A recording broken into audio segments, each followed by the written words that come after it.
welcome back to my channel. Today I bring you some underrated books, so let's get right to it.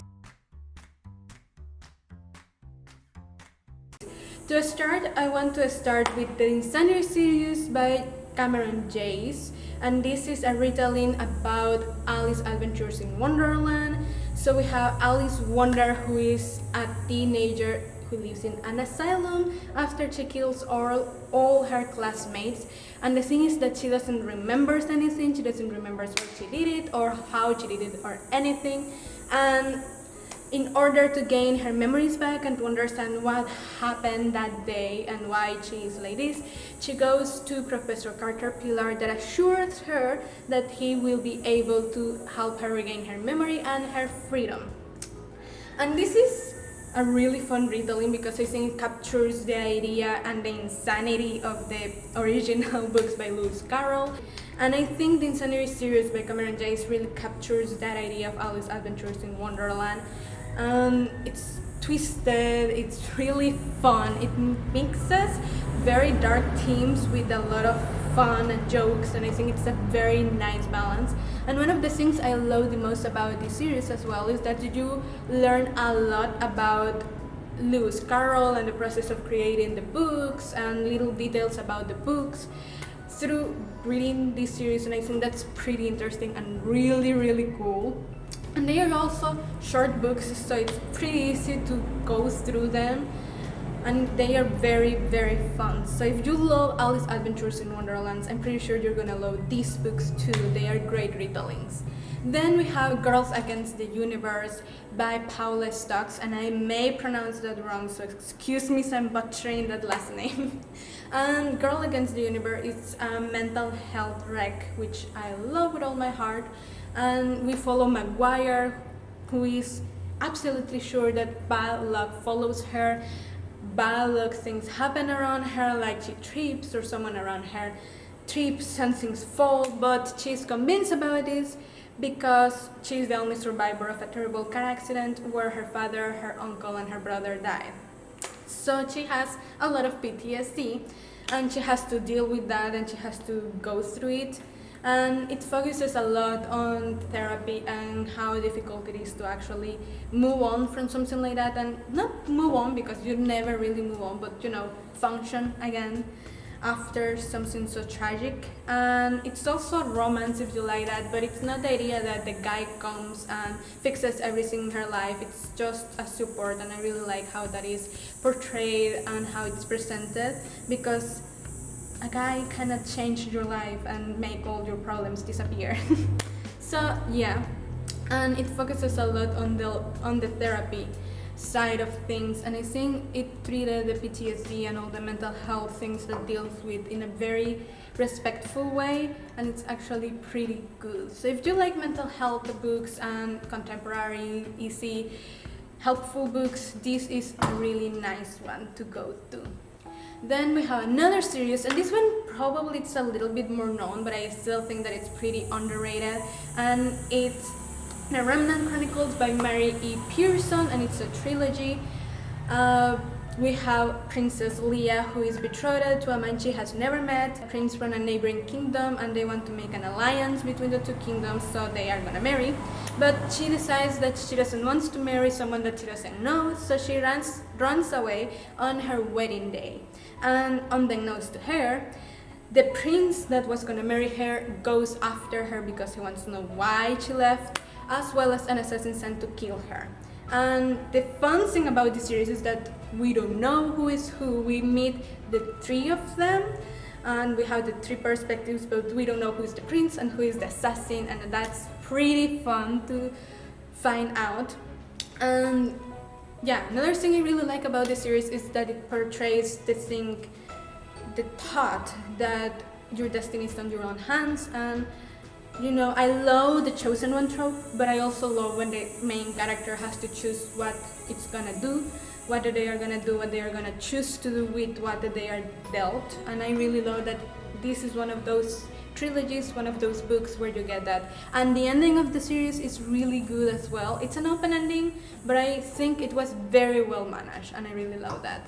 Then we also have Colombiano by Rusty Young, and this is pretty different than the other ones. It's a historical fiction, which I rarely read, but I think this one was completely worth it. We follow Pedro, who it's a normal kid until his father is killed by, I think it was the guerrilla, and he's killed, which derails Pedro's whole life.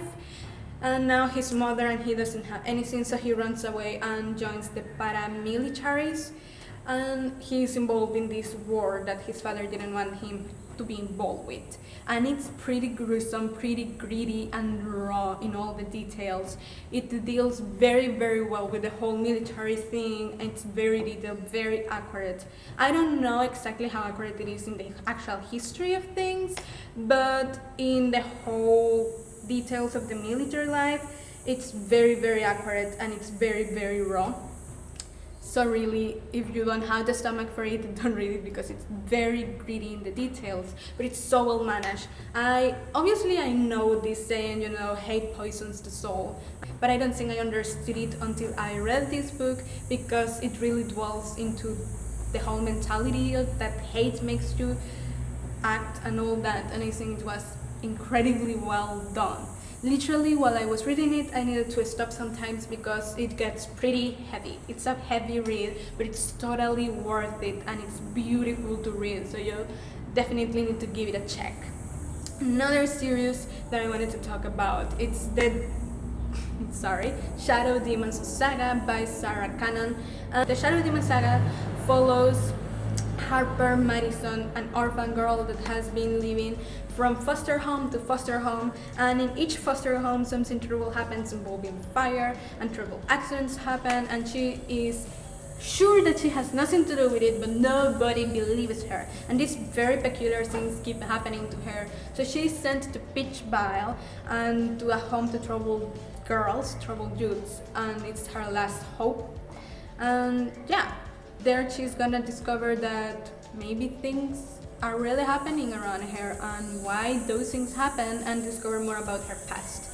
And yes, it's paranormal and it's fantasy and it's pretty good. It has witches if you're into that, and it's pretty fun. Really, it deals with tropes but also not, and I really love how they skirted around those. I think it's pretty young adult and pretty youngish and nice and fun, but also it has enough action to mix things up. And it has one of my favorite tropes, which is an all-powerful, very evil organization, and I really love that. It's very fun, very easy to read, and you should give it a check. And the last book in this list, it's Pedro Paramo by Juan Rulfo, and this is actually a Spanish book, I suppose. It's written by a Mexican author, but it's translated so you can read it as well. And I read this in my school years, which was a long time ago, and I still remember it as one of the best books I've ever read, probably. Pedro Paramo, it's about this guy, Pedro, who goes traveling, and she reaches this city, which is a very weird city, and a lot of weird things are happening in the city, and you get a lot of paranormally things, I suppose. You don't really know even in what time the city is living, and yeah, it's just, I don't want to explain a lot about it because it will take away the beauty of the book. It's fiction and it's very interesting. It is very psychological, I suppose, in a way. You don't really know what is happening until the very end, and if you miss the little details, you're gonna completely miss everything that the book does. It's very short, but it's very, very good, and I think you should give it a try. And this is a short list of some underrated books that I have found that I wanted to share with you, because I think these books really deserve to have a little bit more of recognition. I had a lot of fun reading them, and I remember each and every one of them with a lot of fondness in my heart. Some of them I read a long time ago and I still remember pretty well, and that really says something about them. And if you see a little fly around here, I don't know why that fly is in here. I'm so sorry. Anyways, I had a lot of fun compiling this little list, and I hope you can find something new to read that you're interested in. And if you know some underrated books that you have read, leave them down below. I would love to give that a check and maybe find a new read for myself. And if you have read any of these books, also comment down below what you thought about them, and if you like them or not, that's completely fine as well. Give it a thumbs up if you like the video and subscribe if you haven't already. Thank you for watching, and I see you next week. Bye!